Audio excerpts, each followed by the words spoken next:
C'est nous. Président. C'est nous. Président. C'est nous. Président. Monsieur le Président, Italie vous dit bonjour. Italie vous dit la bienvenue. Comme vous le savez, nous avons décidé de ne pas être très long. C'est pour ça que nous allons passer aux présentations et aux discours des officiels.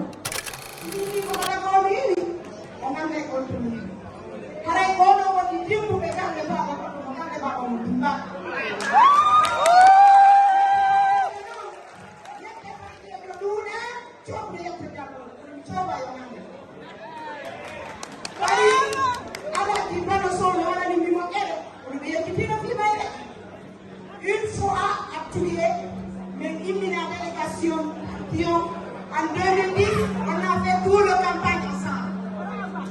Grâce à mon nom, on a fait le campagne. À Mamou, on s'est séparés. Arrivé à Fatako, on a fini le meeting.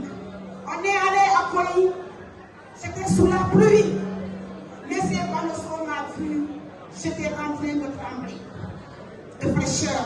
Mais j'étais obligée parce qu'il fallait que Koli gagne le meeting. Mais c'est pas le temps, mais il était que ma mère, de pour gagner la Miboli.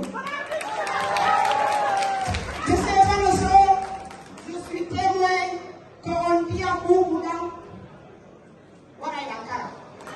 On a tout le monde qui va faire sur le Miboli. Gorko et Dempo, quand on s'est mis Gorko sous ses dents, Dempo sous ses dents, sous contrôle Italie. Min Fatima to be wawadi jangude fiyo wawande politique. Ono mi tori yama yo kora mbudi e berne ko mi wawata jokkirde UFDG sabo hawkani on hawkani mawbe ambe. Mi tori yama yalla o ko won tude na am. Amin. Yalla no ko e tawo ko yammi min kay mo wakati. Hara yalla Ousmane sallu wakati no yettaw inde am min. Merci, monsieur. Merci, madame la maire. Merci au gouvernement et déplacement, s'il vous plaît. On va continuer sur le protocole. Allez-y. Allez-y. Le temps file. Allez-y.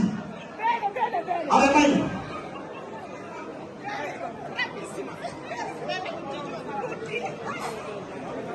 Merci beaucoup.